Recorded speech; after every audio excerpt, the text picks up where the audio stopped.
So Jai Hind to all of you. कैसे हैं आप सब? स्वागत है आप सभी का इस राम एकेडमी के यूट्यूब प्लेटफॉर्म पर, जहां हम कवर कर रहे हैं बायोलॉजी फाउंडेशन बैच। तो चलिए स्टार्ट करते हैं आज का लेक्चर। इसके पहले आप देखेंगे कि हमने क्या क्या चीज़ें पढ़ चुके हैं, है ना। ये हमारा सेकेंड लेक्चर है, आप सभी को पता होगा। इसके पहले हमने क्या क्या चीज़ें पढ़ चुके हैं, एक छोटा सा रिवीजन कर लेते हैं भाई। सबसे पहले हमने देखा था, हमारा टॉपिक जो चल रहा है वो चल रहा है सेल, है ना। सेल यानी इसको हिंदी में हम कहते हैं कोशिका। ये जो सेल या कोशिका होती है, मैंने इसके बारे में कुछ बातें बताई थी छोटी छोटी कि जैसे ह्यूमन बॉडी होती है तो वो क्या किससे बनी होती है, हर एक छोटी छोटी सेल से बनी होती है। वैसे ही ये जो सेल या कोशिका है, इसके बारे में हमें पता कैसे चला, स्टडी की हुई किसने की, इन सब के बारे में हमने बात करे थे। जैसे सबसे पहले 1665 में रॉबर्ट हुक नाम के एक व्यक्ति थे, है ना। ये क्या थे? बॉटनिस्ट थे, वनस्पति वैज्ञानिक थे। इन्होंने सबसे पहले एक क्वेरकस सुवेर नाम की जो पेड़ की छाल होती है उसमें देखा था कोशिका को, है ना। मधुमक्खी के छत्ते की जैसी आकृति थी। उसके बाद फिर इसी के 9 साल बाद 1674 में, एक सेकेंड, हाँ चलो, 1674 में आपके एंटोनी वॉन ल्यूवेनहॉक थे। कौन? Antony von Leeuwenhoek, AWL। तो ये जो एंटोनी वॉन ल्यूवेनहॉक थे, इन्होंने एक जीवित कोशिका यानी कि लिविंग सेल की खोज करी थी। कैसे करी थी? तालाब का जो पानी होता है उसमें। और क्या देखा था? बैक्टीरिया यानी कि जीवाणु। ठीक है, मैंने बताया था उसके बारे में। उसके बाद आप देखो कि बहुत साल बाद यहाँ पर आप देखेंगे कि कोशिका सिद्धांत यानी कि सेल थ्योरी दी गई थी। किसके द्वारा दी गई थी? ये थे भैया आपके, याद करो, ये थे आपके सबसे पहले थे वनस्पति वैज्ञानिक। उसके बाद दूसरे थे जो कि जूलॉजिस्ट यानी कि आपके जो जंतु वैज्ञानिक होते हैं वो थे। अच्छा, ये जो दो वैज्ञानिक थे इनके नाम क्या थे भैया? एक था स्लीडन और एक था स्वान। तो याद रखना है, 1838 और 1839 में, है ना। एंड स्लीडन और स्वान ने क्या किया था? सेल थ्योरी दिया था। ठीक है, सेल थ्योरी दिया था। ये जो सेल थ्योरी थी, है ना, इस सेल थ्योरी में उन्होंने क्या बनाया था कि हर एक कोशिका या सेल जो है अपनी पूर्ववर्ती कोशिका से बनी है। यानी जो सेल है वो अपने जस्ट पहले वाली सेल से ग्रोथ ली है ना। ये उन्होंने बताया था। इसके बाद फिर इसी में रुडोल्फ विर्चो ने, किसने? रुडोल्फ विर्चो ने आपके 1855 में कुछ संशोधन दिया था, अमेंडमेंट दिया था, ऐसा कह सकते हैं। कुछ आगे की बातें बताई थी कि भैया जो सेल होता है ना, सेल के बाद जो बॉडी होती है, चाहे ह्यूमन बॉडी या फिर कोई भी एनिमल हो, तो वो हर एक छोटे सेल से मिलकर बना है। यानी प्रारंभ में हर एक व्यक्ति के कैसा था? एक सिंगल सेल्युलर ऑर्गन था, यानी एक कोशिकीय जीव था। अब ये एक कोशिकीय जीव और बहुकोशिकीय जीव यानी कि सिंगल सेल्युलर और मल्टी सेल्युलर क्या होते हैं हम जानेंगे, बट सेल पढ़ने के बाद जानेंगे। ठीक है, अभी बस इतना समझ लो कि अगर सिंगल सेल से कोई चीज़ बनी है तो वो हो जाएगा सिंगल सेल्युलर ऑर्गन यानी कि एक कोशिकीय जीव। और अगर मल्टीपल सेल से बनी है, बहुत सारी कोशिकाओं से मिलकर बनी है, तो क्या वो हो जाएगा? मल्टी सेल्युलर ऑर्गन या फिर बहुकोशिकीय जीव। ठीक है, तो वही चीज इन्होंने बताई थी। किसने भैया? आपके रुडोल्फ विर्चो ने। इतनी बातें हमने पढ़ी थी। फिर हमने सबसे छोटी और सबसे बड़ी कोशिका देखी थी, ठीक है, ऑल ओवर वर्ल्ड में। उसके बाद हमने देखा था कि ह्यूमन बॉडी में सबसे छोटी और सबसे बड़ी सेल क्या होती है। ठीक, फिर हमने कुछ बातें जानी थी एंड में कि सेल जो है उसकी संरचना का हमें अध्ययन करना है, उसके बारे में जानना है। ठीक, तो ये जो सेल थी, आज से हम उसकी ही संरचना या फिर जो स्ट्रक्चर है उसको देखने वाले हैं डिटेल में। तो चालू करते हैं, आ जाइए। देखो, अब हम चलते हैं वापस अपने टॉपिक पर, है ना। ये देखो, हम बात कर रहे हैं किसकी आज? सेल संरचना या फिर कोशिका कोशिका जो सेल स्ट्रक्चर है या कोशिका संरचना है उसकी। कलर कौन सा लें यार? वही लेते हैं अपना पुराना वाला। चलो देखो, तो ये जो सेल है, सेल स्ट्रक्चर या फिर कोशिका संरचना है, आज हम इसमें क्या चीजें पढ़ने वाले हैं। तो सेल संरचना में हम जानेंगे कि एक सेल जो होता है ना, एक सेल जो आपका होता है वो सेल या फिर कोशिका, सेल या फिर आपकी कोशिका जो है वो किन चीजों से मिलकर बनी है ना, किन चीजों से मिलकर बनी है, यानी कि उसके पार्ट को हम कितने भागों में डिवाइड कर सकते हैं, ठीक है, ये चीजें हम जानेंगे। तो चलिए देखो, पहले तो ये जो सेल होता है, कोशिका होती है ना, इसको हम देखने में कुछ इस टाइप का स्ट्रक्चर होता है। अभी एक रफ आइडिया दे रहा हूं आपको, है ना, आगे बढ़ेंगे इसके बाद। देखने में कुछ इस टाइप का स्ट्रक्चर होता है, उसके बाद इसके अंदर केंद्रक होता है, न्यूक्लियस होता है, और यहाँ पर एक लिक्विड भरा होता है, ठीक है। उसी लिक्विड में बहुत सारे, ये जो लिक्विड है ना, ये जो लिक्विड भरा है, इसी लिक्विड में आप देखेंगे बहुत सारे छोटे छोटे ऑर्गन्स होते हैं, है ना, बहुत सारे छोटे छोटे ऑर्गन्स होते हैं। ये समझ में आया। अब सेल का जो ये बाहरी लेयर है, ठीक है, इसके बारे में हम जानेंगे। उसके बाद सेल के अंदर जो ऑर्गन्स हैं उसके बारे में जानेंगे। फिर सेल में ये जो लिक्विड है उसके बारे में देखेंगे। फिर एंड में हम पढ़ेंगे सेल के अंदर ये जो न्यूक्लियस वाला भाग है ना, इसकी हम स्टडी करेंगे, ठीक है। तो चलिए स्टार्ट करते हैं। आ जाइए, देखिए मैंने बता दिया सेल स्ट्रक्चर में क्या क्या पढ़ना है, आगे बढ़ते हैं। देखो, ये जो आपका सेल होता है ना, कोशिका होती है, मेनली इसको हम, अगर हम स्टडी पर्सपेक्टिव से देखें, अपने पढ़ाई के उद्देश्य से देखें, तो हम इसको 3 भागों में डिवाइड करेंगे और बहुत इजीली पढ़ेंगे, ठीक है। चलिए, तो सबसे पहला जो आपका भाग होता है, सबसे पहला जो भाग होता है वो होता है आपका कोशिका भित्ति, कोशिका झिल्ली। ये दोनों एक सी हैं, मतलब ये दोनों पहला पार्ट होता है, यानी सेल की आउटर कवरिंग। आइए देखो, ये अगर आपका कोई, कलर कौन सा है भाई, ये वाला, ठीक।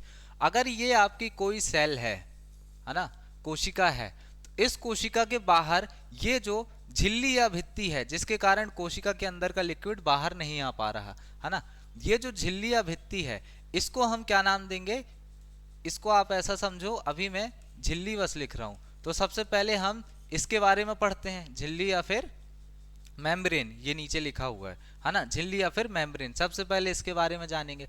फिर दूसरा पार्ट आता है आपका कोशिका द्रव्य का, नीचे लिखा है साइटोप्लाज्म। क्या होता है ये कोशिका द्रव्य? भैया कोई भी सेल जो है, कोई भी सेल जो है, उसके अंदर एक लिक्विड भरा होता है ना, और उस लिक्विड में कुछ ऑर्गन्स होते हैं, कुछ ऐसे ऑर्गन्स होते हैं, ठीक है। तो इसकी स्टडी हम कोशिका द्रव्य साइटोप्लाज्म के अंदर करते हैं। और आप देखो, इसके बाद तीसरा पार्ट आता है आपका केंद्रक या फिर न्यूक्लियस, है ना। कौन सा आता है? केंद्रक या फिर न्यूक्लियस। ये केंद्रक या न्यूक्लियस, आप देखो सेल के अंदर ये जो बीच वाला स्ट्रक्चर है, यहीं पर आपका केंद्रक या न्यूक्लियस होता है ना। तो सेल को हमने कितने भागों में डिवाइड किया? 3 भागों में। सबसे पहला है आपका कोशिका झिल्ली, दिख रहा होगा, इसको हम या फिर सेल मेम्ब्रेन बोल सकते हैं, या तो आउटर बाउंड्री बोल सकते हैं। अब क्या ये कोशिका झिल्ली सच में आउटर बाउंड्री होती है? ये चीजें आपको ध्यान देनी है। तो भैया जब हम प्लांट सेल की बात करते हैं, किसकी? प्लांट सेल की, या फिर पादप कोशिका की बात करते हैं, ये जो प्लांट सेल या पादप कोशिका है, इसमें सेल वॉल नाम का स्ट्रक्चर होता है। हिंदी में कोशिका भित्ति बोलते हैं, है ना। ये जो सेल वॉल या कोशिका भित्ति नाम का स्ट्रक्चर होता है, ये इस सेल मेम्ब्रेन या कोशिका झिल्ली के और बाहर वाला स्ट्रक्चर होता है। इसके बारे में हम आगे पढ़ेंगे, है ना, इसके बारे में आगे हम पढ़ेंगे। तो देखो, जो आपका आउटर बाउंड्रीज है, सेल की आउटर बाउंड्रीज है, सबसे पहले हम इसके बारे में स्टडी करने वाले हैं, है ना। ये देखो, सेल की कोई आउटर बाउंड्री जो है, उस आउटर बाउंड्री को आप मेनली 2 कैटेगरी में डिवाइड करते हैं। कौन सी 2 कैटेगरी? सबसे पहला आता है आपका सेल वॉल, ठीक है, क्या? Cell wall. और फिर इसको हम कोशिका भित्ति बोलते हैं। क्या बोलते हैं? कोशिका भित्ति बोलते हैं। उसके बाद दूसरा पार्ट आता है आपका क्या? Cell membrane. कौन सा? सेल, उसको यहां पर भी लिखा है कोशिका झिल्ली या कोशिका भित्ति को, है ना।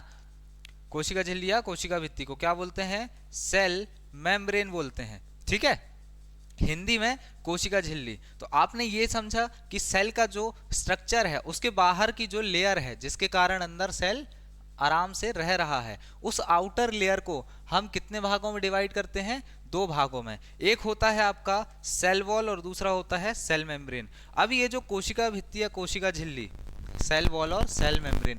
ये आपको दिख रही है, ये कोशिका भित्ति या कोशिका झिल्ली क्या सभी सेलों में पाई जाएगी? तो नहीं भैया, आपकी जो कोशिका भित्ति या फिर सेल वॉल होती है ना, ये केवल प्लांट सेल में पाई जाएगी। यही मैंने आपको पहले लिखवाया, ठीक है। तो चलिए सबसे पहले हम इसी पार्ट की स्टडी करते हैं अभी, है ना, फिर एक एक करके आगे बढ़ेंगे। चलो कुछ छोटी छोटी बातें लिखवा देता हूं, जैसे ये कोशिका द्रव्य है साइटोप्लाज्म, इसके अंदर आप क्या पढ़ेंगे? सबसे पहले तो इस लिक्विड को या फिर फ्लूइड को पढ़ेंगे, ठीक। उसके बाद जो आपके अंग होते हैं कोशिका के, है ना, ऑर्गेनल्स, ठीक है।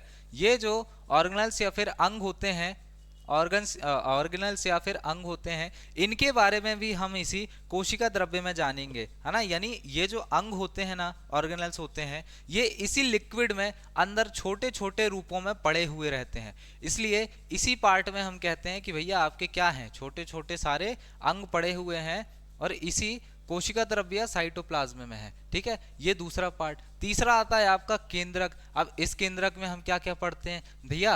आपका डीएनए हो गया, ठीक है, आपका आरएनए हो गया। क्या होता है ये?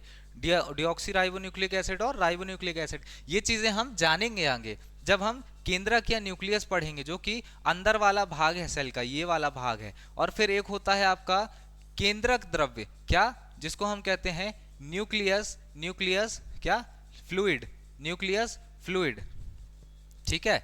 या फिर उसको न्यूक्लियोप्लाज्म भी कहते हैं। जैसे ये साइटोप्लाज्म लिखा है ना, ये बाहर वाले पार्ट का होता है। आगे जानेंगे एक एक चीजें। तो यहाँ से आपको क्या चीजें पता चली? भैया जो सेल है ना, उसको हम अगर पढ़ेंगे, इसको अगर हम पढ़ेंगे तो इसको हम तीन रूप में डिवाइड करके पढ़ेंगे, तीन भागों में। कैसे? सबसे पहला आता है आपका आउटर बाउंड्री, सबसे पहला आता है आउटर बाउंड्री, जिसमें पहले नंबर पे आता है आपका सेल वॉल और सेल मेम्ब्रेन। अब सेल वॉल जो है केवल प्लांट में होगी और सेल मेम्ब्रेन जो है वो प्लांट सेल और जो आपकी एनिमल सेल है, दोनों में पाई जाएगी, ठीक है। चलो अच्छा, इस कोशिका झिल्ली को मैं यहाँ से काट रहा हूँ, वरना ये आपको कंफ्यूजन पैदा करेगी, है ना।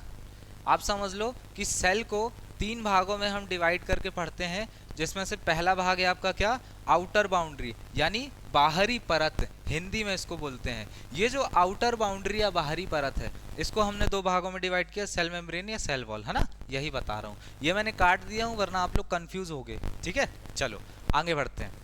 अब आप देखो, आज हम जो स्टडी करने वाले हैं वो इसी फर्स्ट लेयर की स्टडी करने वाले हैं, यानी ये जो आउटर बाउंड्री है, आउटर बाउंड्री जिसमें सेल वॉल और सेल मेम्ब्रेन होती है, इसी के बारे में हम पढ़ने वाले हैं। तो स्टार्ट करें, आ जाओ आ जाओ, स्टार्ट करते हैं भाई। एक सेकेंड, ओके चलो। अब आप देखो, जो जैसा कि मैंने बताया कि सबसे पहले हम पढ़ने वाले हैं, थोड़ा सा आगे चलते हैं, नहीं चलो एक सेकेंड ना, तीन, चलो। आप देखो, छोटी सी कुछ बातें जान लेते हैं। जैसे सबसे पहले आती है आपकी प्लांट सेल। क्या आती है आपकी? प्लांट सेल, जिसको हम कहते हैं पादप कोशिका। क्या हुआ भाई? पादप कोशिका, ठीक है। ये जो प्लांट सेल या पादप कोशिका है, इसमें आपका सेल मेम्ब्रेन पाई जाएगी। इसको हम हिंदी में कोशिका भित्ति बोलते हैं। क्या बोलते हैं? कोशिका भित्ति। ये कोशिका भित्ति आपकी पाई जाएगी किसमें? पादप कोशिका में। लेकिन इसके ऊपर एक और लेयर होती है जिसे हम, ये है आपकी सेल मेम्ब्रेन, लेकिन इस सेल मेम्ब्रेन के ऊपर एक और लेयर होती है जिसको हम क्या बोलते हैं? जिसको हम बोलते हैं सेल वॉल, ठीक है। सेल वॉल यानी कि कोशिका भित्ति, समझ आया? कोशिका भित्ति। यही कोशिका भित्ति या फिर सेल वॉल आपकी पाई जाएगी कहां पर? प्लांट सेल में। ये एक्स्ट्रा लेयर होती है जो केवल आपको प्लांट सेल में देखने को मिलती है। कौन सी भैया? कोशिका भित्ति। यही बता रहा हूं। चलो, इसके अलावा आप देखो कि जो आपका एनिमल सेल है ना, क्या है? जो आपका एनिमल सेल है, एनिमल सेल है, जिसको हम कहते हैं क्या? जंतु, हिंदी में जंतु कोशिका, ठीक। ये जो जंतु कोशिका या फिर एनिमल सेल है, इसमें आपको सेल मेम्ब्रेन देखने को मिलेगी, है ना, इसमें आपको सेल मेम्ब्रेन यानी कि कोशिका भित्ति देखने को तो मिलेगी, कोशिका झिल्ली देखने को तो मिलेगी, लेकिन इस झिल्ली के ऊपर, जैसे कि पादप कोशिका या प्लांट सेल में आपको एक ऊपर से लेयर देखने मिल रही है सेल वॉल या फिर कोशिका भित्ति की, वो लेयर आपको किसमें नहीं देखने को मिलेगी, इस एनिमल सेल या जंतु कोशिका में। ठीक है, इसी कारण से हम जो हमारी आउटर लेयर है सेल की, उसको दो पार्ट में डिवाइड किया। पहला आपका क्या, सेल वॉल, ठीक है, जिसको हमने बोला क्या, मतलब वही सेल वॉल या हिंदी में कहते हैं आपका कोशिका भित्ति। लेकिन जो सेकंड नंबर पे आता है वो है आपका क्या, सेकंड नंबर पे आने वाला सेल मेम्ब्रेन या फिर कोशिका झिल्ली, वो दोनों में पाया जाएगा, एनिमल और प्लांट दोनों में। ठीक है, चलो आगे बढ़ते हैं। अब आप देखो यहां पर हम पादप और जंतु कोशिका के बारे में छोटा सा अंतर देख लेते हैं, है ना। ये चीजें हम एंड में भी कवर करेंगे, बट अभी क्यों कराना जरूरी है, क्योंकि हम सेल के बाहर का स्ट्रक्चर पढ़ रहे हैं। तो देखो ये है आपकी पादप कोशिका नीचे बनी हुई दिख रही होगी, यह है आपकी जंतु कोशिका एनिमल सेल जो आपको नीचे बनी हुई दिख रही होगी। तो गौर से देखो यहां पर आपको एक लेयर तो ये दिख रही होगी, ठीक है, उसके बाद बाहर से ये सेकेंड लेयर दिख रही होगी। ठीक है, एक सेकेंड में इसको दूसरे कलर से हाईलाइट करता हूं जिसमें आपको दिखेगा। ओके, ये आपको सेकेंड लेयर, वाइट क्यों हो गया, सेकेंड लेयर दिख रही होगी, है ना। ये देखो सेकेंड लेयर दिख रही होगी आपको। देखो ये जो अंदर वाली आपकी फर्स्ट लेयर है, एक सेकेंड, ये जो अंदर वाली आपकी कौन सी लेयर है, फर्स्ट लेयर है। ये फर्स्ट लेयर, ये अंदर की फर्स्ट लेयर, इसको हमने क्या नाम दिया, इसी को कहते हैं भैया अंदर वाली लेयर को, इसी अंदर वाली लेयर को हम कहते हैं आपका कोशिका झिल्ली, या फिर आपका क्या कहेंगे भैया इंग्लिश में, सेल मेम्ब्रेन। अब ये जो अंदर वाली परत है ना, ये दोनों में पाई जाएगी, वही बताया मैंने, यानी एनिमल सेल में भी होगी और प्लांट सेल में भी होगी। अब वापस आओ, गौर से देखो, आपको यहां पर ऊपर से दूसरी परत दिख रही है, ये ब्लू वाली लाइन दिख रही है, लेकिन क्या ये परत आपको एनिमल सेल में दिख रही है, सेकेंड लेयर ऊपर वाली नहीं दिख रही। इट मींस कि यहां पर दो परतों की स्टडी होती है, दो लेयर पढ़ते हैं हम, किसमें भैया, प्लांट सेल में, बता दिया, एक कोशिका भित्ति और फिर एक आपकी कोशिका झिल्ली। ठीक है, इसी की बजाय जो आपकी जंतु कोशिका है उसमें केवल सिंगल लेयर होती है, एक लेयर होती है, जिसको क्या हम बोलते हैं, जिसको हम बोलते हैं कोशिका झिल्ली। इसमें भित्ति नहीं होती, ऊपर वाली परत नहीं होती। एग्जाम्पल दूं, देखो एक पेड़ के पास जाना, उसमें कस के हाथ मारना, आपको पता चलेगा कि भाई पेड़ की छाल जो है उसमें कोई फर्क नहीं पड़ा, बता आपके हाथ में पड़ा, क्यों, क्योंकि उसके ऊपर एक ओवर प्रोटेक्टिव लेयर है, जिसको हम क्या नाम दे रहे हैं, कोशिका भित्ति या फिर सेल वॉल नाम दे रहे हैं। समझ आया, आगे बढ़ते हैं। चलो ये एक छोटी सी बात ध्यान रखना। अब हम आगे बढ़ते हैं और पढ़ते हैं, जैसे कि मैंने बताया कि हमारा जो सेल का पहला स्ट्रक्चर था, सेल का स्ट्रक्चर था, उसको तीन भागों में हमने डिवाइड किया। पहली वाला जो भाग है उसको हम आउटर लेयर के नाम से जानते हैं, जिसमें हम सेल की ऊपर की परतों की स्टडी करते हैं। तो वो जो आपकी परत है ना, वो जो आपकी परत है, तो उसको हमने डिवाइड किया जब, तो पता चला कि प्लांट सेल में दो लेयर होती है, लेकिन एनिमल सेल में एक ही लेयर होती है। जो प्लांट सेल में दो लेयर होती है उसमें से अंदर वाली लेयर है आपकी क्या, कोशिका झिल्ली या फिर सेल मेम्ब्रेन, और जो बाहर वाली लेयर है वो है आपकी कौन सी, कोशिका भित्ति या फिर सेल वॉल। लेकिन जो एनिमल सेल है, एनिमल सेल में आपको केवल एक लेयर देखने को मिलेगी, और वो होगी कौन सी, आपकी सेल मेम्ब्रेन यानी कि कोशिका झिल्ली। समझ आया, चलो अब आगे बढ़ते हैं। अब हमें इसी सेल की आउटर लेयर यानी बाहरी परत की स्टडी करनी है। चलो स्टार्ट करते हैं भैया।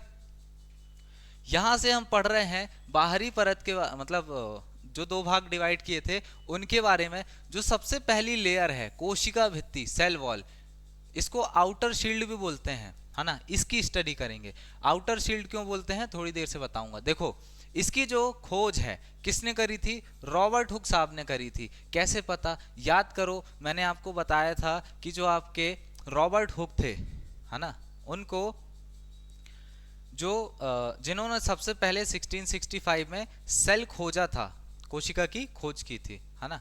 तो उन्होंने क्या लिया था, एक क्वेरकस सुवेर नाम का, क्वेरकस सुवेरस या फिर क्वेरकस सुवेर दोनों बोलते हैं, इस नाम की पेड़ की छाल होती है, ठीक है, जिसका बॉटल की ढक्कन में लगाने वाला कॉर्क बना था। बॉटल की ढक्कन में जब ढक्कन फिट होता है लकड़ी का तो उसे हम कॉर्क बोलते हैं। वही स्ट्रक्चर उन्होंने देखा और उन्होंने क्या बताया कि भैया सेल है।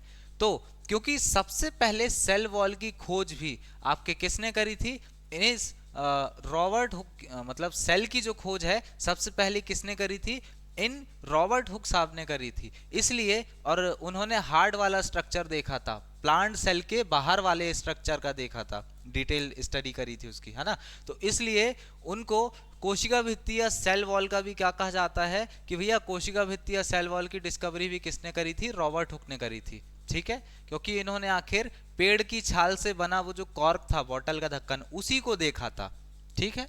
चलो अब आप देखो, ये जो बाहरी परत होती है ना सेल वॉल, ये केवल कुछ बातें लिख लो, ये केवल पादप या प्लांट सेल में पाई जाती है, पादप या प्लांट सेल में पाई जाती है। उसके बाद ये निर्जीव या फिर मृत होती है ना, डेड होती है, लाइफलेस होती है। इसके बाद परमिएबल यानी पारगम्य होती है। अब ये परमिएबल और पारगम्य है क्या, इट मींस कि इसके अगर ये लेयर है तो इसके अंदर बाहर कोई भी चीज आसानी से चली जाए और आ जाए, तो उसको हम क्या बोलते हैं, परमिएबल या फिर पारगम्य बोलते हैं।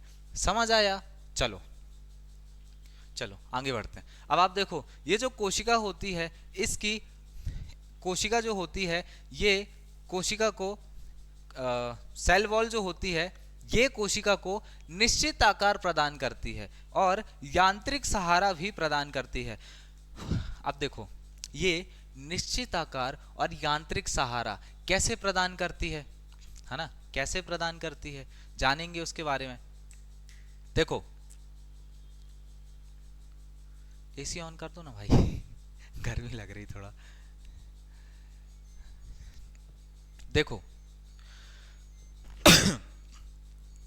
ये जो आपकी सेल वॉल होती है ना, कोशिका भित्ति होती है, ये कोशिका भित्ति प्लांट सेल में होती है, खोज किसने करी वो बताती, निर्जीव या पारगम्य होती है, ओके, निर्जीव या पारगम्य होती है। अब ये निर्जीव या और निर्जीव मृत और पारगम्य होती क्या है कि भैया आप जब कोई भी पेड़ के पास जाओगे, आप उसके ऊपर मुक्का मारोगे तो देखना पेड़ को कुछ असर नहीं पड़ेगा, लेकिन आपका जो हाथ है, आपका जो हाथ है वहां पर क्या होगा, वहां पर भैया चोट लग जाएगी, है ना। क्योंकि ये क्या है, एनिमल सेल है, पहले बताया मैंने, पहले बताया एनिमल सेल है, हम एनिमल में ही तो आते हैं ना, तो हमारी सेल या कोशिका किस में आएगी, एनिमल सेल में। लेकिन जो प्लांट है, प्लांट के ऊपर एक एक्स्ट्रा लेयर है जो उसको प्रोटेक्शन प्रोवाइड कर रही है ना, वो क्या कर रही है, प्रोटेक्शन प्रोवाइड कर रही है। तो आप देखो, जब उसको प्रोटेक्शन मिल रहा है हार्ड वाली लेयर से, है ना, तो उसमें तो चोट लगेगा नहीं, बट हमें लग जाएगा।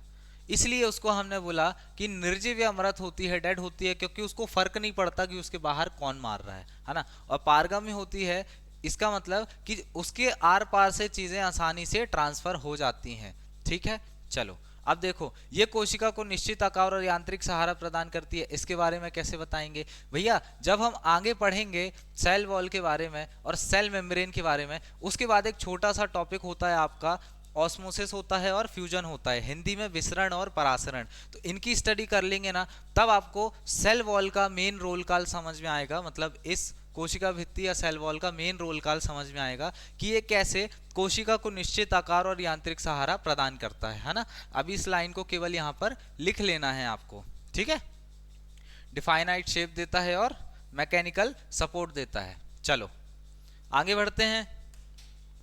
अब देखो, ये जो सेल वॉल या कोशिका भित्ति होती है, ये अलग अलग चीजों में अलग अलग टाइप की बनी होती है ना। सबसे पहले आता है आपका रासायनिक संगठन या केमिकल कंपोजिशन, इसके बारे में देखने वाले हैं कि इसके बारे में देखने वाले हैं कि भैया जो सेल वॉल या कोशिका भित्ति है अलग अलग चीजों में अलग अलग मटेरियल या फिर पदार्थ की, मैटर की बनी होती है, ठीक है, उसके बारे में देखेंगे। तो अलग अलग रासायनिक संगठन या फिर केमिकल कंपोजिशन से बनी होती है। सबसे पहले आता है आपका पादप या फिर प्लांट, है ना, कौन सा, पादप या फिर प्लांट। इस प्लांट या पादप में किन चीजों की बनी होती है भैया कोशिका भित्ति, वो बनी होती है सेल्यूलोज की, हेमी सेल्यूलोज की और पेक्टिन की। फिर बारी आती है आपकी कवक या फंगी की। ये कवक या फंगी क्या होती है, तो आप देखो, आप जब जाते हो घर में, वहां पर अगर आपने ब्रेड लेके गए, ब्रेड रख दिया, अब 4 दिन बाद उस ब्रेड को, जो ब्रेड खुला हुआ है उसको 4 दिन बाद आप जाके देखोगे तो उसमें आपको एक फंगस देखने को मिलेगी। उसी को हम क्या बोलते हैं, फंगी या फिर कवक बोलते हैं। ठीक है, वो इन एक्चुअली उसके मतलब टाइप ऑफ अ प्लांट ही होता है, मतलब पादप ही है वो एक प्रकार का, है ना। वो मिलता किस में है, ब्रेड के ऊपर मिलता है, या फिर किसी भी ऐसी चीजों में जो बहुत दिन से खुली रखी है, तो भूरा भूरा स्ट्रक्चर देखते होगे आप उसके ऊपर, वही होती है कवक या फंगी। इसमें काइटिन की मेन या फिर काइटिन की मेन से सेल वॉल बनी होती है, ये पूछा जाता है एग्जाम में, है ना। चलो अब आप देखो, जो जीवाणु या फिर बैक्टीरिया है जिसकी खोज किसने करी थी, एंटोनी वॉन ल्यूवेनहॉक ने करी थी, बता चुका हूँ। वही आपके पॉन्ड के जो पॉन्ड वाटर में देखा था, यानी कि जो तालाब था उसके जल में उन्होंने खोज करी थी। ठीक है, देखो ये जो जीवाणु या बैक्टीरिया होता है, इसमें पेप्टिडोग्लाइकन, है ना, पेप्टिडोग्लाइकन की बनी होती है सेल वॉल। अब बोलेंगे भैया जीवाणु जो है क्या वो भी प्लांट मतलब आपके उसमें आता है, प्लांट में आता है। तो जब हम आपका क्लासिफिकेशन ऑफ एनिमल और प्लांट किंगडम, ये क्लासिफिकेशन ऑफ किंगडम इस टाइप से पढ़ेंगे, है ना, जीवों का वर्गीकरण उसका अध्ययन करेंगे, तब हम जानेंगे कि आपका पादप क्या होता है, जंतु क्या होते हैं, कितने टाइप के होते हैं। उसके बाद ये कवक, जीवाणु, बैक्टीरिया, फिर वायरस हो गया, ये सब चीजें क्या होती हैं और किसके किसके अंतर्गत आती हैं, ये सब चीजों की हम स्टडी करेंगे। ठीक है, चलो अभी के लिए बस इतना याद रखो कि आपका जो जीवाणु या फिर बैक्टीरिया है ना, उसमें सेल वॉल या कोशिका भित्ति किसकी बनी होती है, पेप्टिडोग्लाइकन की बनी होती है ना। चलो अब देखो, जो आपका शैवाल है, एल्गी है, ये एल्गी या शैवाल, इसमें कोशिका भित्ति किस चीज की बनी होती है, सेल्यूलोज की और गैलेक्टॉन्स, और फिर वही लिखा है सेल्यूलोज और गैलेक्टान्स की बनी होती है। ठीक है, चलो आगे बढ़ते हैं। अब क्या इतना ही था, देखो सेल वॉल क्या होती है, मैंने बता दिया कि प्लांट सेल या पादप कोशिका जो होती है उसकी सबसे बाहरी लेयर होती है, जिसे हम सेल वॉल या कोशिका भित्ति कहते हैं। किन चीजों की बनी होती है वो भी हमने देख लिया कि भैया अलग अलग पदार्थों, मतलब अलग अलग चीजों में अलग अलग आपके रासायनिक संगठन से बनी होती है सेल वॉल। ठीक है, अलग अलग केमिकल कंपोजिशन से बनी होती है ना। अब देखो ये जो सेल वॉल है, क्या अलग अलग चीजों से ही बनी होती है, नहीं भैया, सब में एक सुबेरिन नाम का कॉमन फैक्टर पाया जाता है। क्या पाया जाता है, सुबेरिन नाम का कॉमन फैक्टर। ये मोस्टली पेड़ की छाल में पाया जाता है ना, लेकिन ये कॉमन चीज है जो हर किसी में पाया जाएगा। ठीक है, सुबेरिन नाम की जो आपका केमिकल वो है वो पाया जाएगा। ठीक है, और कहाँ पर पाया जाएगा, ये पेड़ की छाल में पाया जाएगा। समझ आया, चलो आगे बढ़ते हैं। अब आप देखो ये जो झिल्ली है, 1 सेकेंड,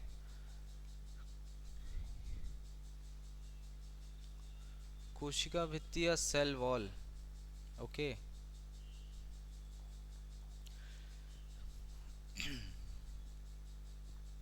कहाँ गया ये, ओपन क्यों नहीं, हाँ 1 सेकेंड ना। इसके बाद कुछ और छोटी छोटी बातें हम जान लेते हैं, वो इसमें है नहीं, चलो मैं ऐसे ही बता देता हूं। देखो आपने देखा कि जो पादप कोशिका या प्लांट सेल होती है ना, पादप कोशिका प्लांट सेल होती है, वो क्या करती है। ठीक है, इसके बाद में अलग अलग चीजों में अलग अलग केमिकल स्ट्रक्चर से बनी होती है। ठीक है, वो भी देख लिया। अब और क्या बात जाननी है इसके बारे में, तो आप देखो और क्या बात जाननी है इसके बारे में, आप देखो कि जो सेल वॉल होती है, जो आपकी सेल वॉल होती है जिसको हम कोशिका भित्ति होती है, ये आपकी प्लांट सेल है। अभी मैं ऐसा ही बना दे रहा हूं, आप लोग बस देख लेना, ये आपकी प्लांट सेल है। ठीक है, तो इस प्लांट सेल में ये होगा आपका न्यूक्लियस, इसके बाद इसके कुछ ऑर्गन्स होंगे छोटे छोटे, कलरफुल बनाते ना भाई हाँ, ये आपका प्लांट सेल जो है इस प्लांट सेल में ये आपका न्यूक्लियस यानी कि केंद्रक हो जाएगा, ठीक है। और प्लांट सेल या पादप कोशिका में इसके बाद आप देखो इसके कुछ छोटे छोटे ऑर्गन्स हो जाएंगे, है ना, अंग हो जाएंगे कोशिका के, जिसके बारे में हम आगे पढ़ेंगे। बहुत सारे अंग होते हैं आपके, माइटोकॉन्ड्रिया हो गया, एंडोप्लाज्मिक रेटिकुलम हो गया, गोल्जी बॉडी हो गया, राइबोसोम, राइसोसोम, सेंट्रोसोम, इस टाइप से मतलब बहुत सारी चीजें होती हैं, सबके बारे में आगे पढ़ेंगे। ये जो आपकी प्लांट सेल, प्लांट या फिर पादप कोशिका है, प्लांट सेल या फिर पादप कोशिका है, इसकी जो आउटर लेयर है, ये आउटर लेयर होती है क्या, सेल वॉल, जिसको हम हिंदी में क्या बोलते हैं, कोशिका भित्ति, कोशिका भित्ति, है ना। अब ये जो कोशिका भित्ति है, ठीक है, सेल वॉल है, आप देखो कि ये आउटर लेयर, अच्छा एक चीज और देख लो यहाँ पर कि ये आपकी हो गई सेल वॉल या कोशिका भित्ति, इसके अंदर एक सेकेंडरी छोटी लेयर होगी जिसको हम क्या नाम देंगे, सेल मेम्ब्रेन यानी कोशिका झिल्ली। ये कॉमन है एनिमल और प्लांट दोनों सेल में, है ना, पादप कोशिका और जंतु कोशिका दोनों में होती है। अब आप देखो ये जो कोशिका भित्ति या कोशिका झिल्ली है, ये बाहर वाली परत, इसको हम 3 कैटेगरी में डिवाइड करते हैं। कैसे, इसको हम 3 कैटेगरी में डिवाइड करते हैं इस कोशिका भित्ति या फिर सेल वॉल को। कौन कौन सी 3 कैटेगरी, मतलब 3 भागों में डिवाइड करते हैं। एक होता है सबसे पहले, एक सेकेंड, और कुछ छूट रहा है क्या, कुछ छूट रहा है क्या,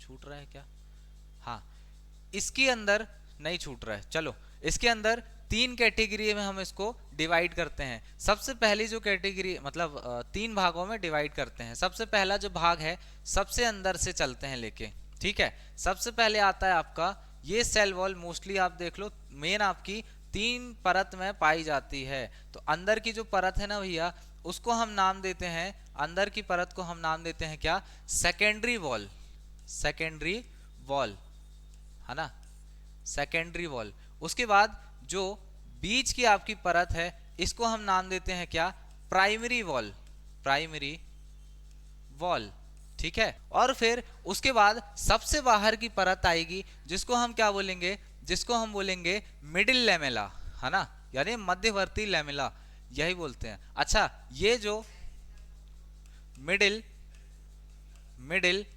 लेमेला होता है आपका, ये जो मिडिल लेमेला होता है, ये या फिर मध्यवर्ती लेमेला होता है, ये आपका सीमेंटिंग परत के जैसे काम करता है। अब ये सीमेंटिंग परत क्या होती है भैया, तो देखो मैंने बोला जो प्लांट है वो भी तो होंगे ना, एक होता है एक कोशिकीय जीव सिंगल सेल्यूलर, और एक होता है बहुकोशिकीय जीव यानी मल्टी सेल्यूलर। तो ये जो मल्टी सेल्यूलर है यानी कि बहुकोशिकीय जीव है, बहुत सारी कोशिकाओं से बना होगा। तो जो प्लांट या पादप बहुत सारी कोशिकाओं से मिलकर बने होंगे, वो प्लांट या पादप आप देखो उसमें खूब सारी सेल होंगी, है ना, उसमें खूब सारी क्या होंगी, सेल आपस में जुड़ी होंगी। तो भैया हर एक सेल का अपना अपना सेल वॉल होगा ऊपर का, ठीक है, हर एक सेल का सेल वॉल होगा यानी कोशिका भित्ति होगी। अब ये जो सेल वॉल है जो आपस में जुड़ रही है, ये सेल जो आपस में जुड़ रही है सेल वॉल के थ्रू ही जुड़ रही है। ये जो सेल वॉल है इसका कौन सा स्ट्रक्चर जुड़ेगा, तो वो यही मिडिल लेमेला वाला पार्ट होता है ना। कौन सा पार्ट होता है, मिडिल लेमेला वाला पार्ट होता है, समझ आया। अब ये जो मिडिल लेमेला वाला पार्ट है, ये क्योंकि प्लांट सेल में 2 सेल को यानी सभी सेल को 2 या 2 से अधिक सेल को आपस में जोड़कर रखता है, आपस में जोड़कर रखता है, इसलिए इसे हम सीमेंटिंग परत का भी नाम देते हैं, समझ आया। चलो आगे बढ़ते हैं, अगला हम पढ़ेंगे, ये हो गया आप क्या क्या, सेल वॉल। थोड़ा सा रिवीजन देख लेते हैं भाई, आ जाओ। ये जो सेल है आपका, सेल के हमने जो आउटर लेयर है उसको 2 पार्ट में डिवाइड किया, 2 पार्ट में या फिर 2 भागों में डिवाइड किया। सबसे पहला था आपका सेल वॉल जो केवल प्लांट में होगी, दूसरा है आपका सेल मेम्ब्रेन यानी कोशिका झिल्ली जो आपकी प्लांट यानी कि पादप और जंतु यानी कि एनिमल सेल दोनों में पाई जाएगी, ठीक है। उसमें से हम पहली लेयर पढ़ रहे हैं, नाम क्या है भैया, कोशिका भित्ति, ठीक है, कोशिका भित्ति। इसको हम आउटर शील्ड बोलते हैं। अब आपको समझ में आया होगा आउटर शील्ड क्यों बोलते हैं, क्योंकि भैया आप प्लांट में जाके मुक्का मारोगे तो उसको नहीं लगेगी बट आपको लग जाएगी, इसलिए उसको आउटर शील्ड भी कहते हैं। ठीक है, चलो वो प्रोटेक्ट करता है प्लांट को, मतलब बाहर की चीजों से। ठीक है, अब देखो सेल वॉल जो है किसमें होगी, पादप में। खोज बता दिया, कैसी है वो बता दिया, और क्या काम करती है पेड़ में वो भी बता दिया।